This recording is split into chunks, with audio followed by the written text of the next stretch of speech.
PBBM sinaksihan ang lagdaan ng Joint Circular para sa pagtatatag ng Child Development Center para sa mga LGU.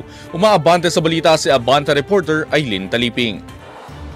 Sinaksihan ni Pangulong Ferdinand Marcos Jr. ang lagdaan ng Joint Circular on the Establishment of Child Development Centers sa pagitan ng Department of Education at Department of Budget and Management sa isang seremonya sa Malacanang ngayong Huwebes ng umaga.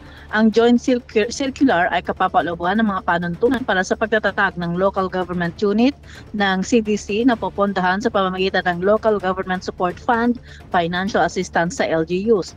Layo ng inisyatibang ito na mapahusay pa ang access sa early childhood care at pagtatatag ng development facility, partikular sa low-income na mga lugar. Ayon sa DBM, mahalaga ang pagtatayo ng CDC para sa epektibong implementasyon ng Early Childhood Care and Development Program ng pamahalaan.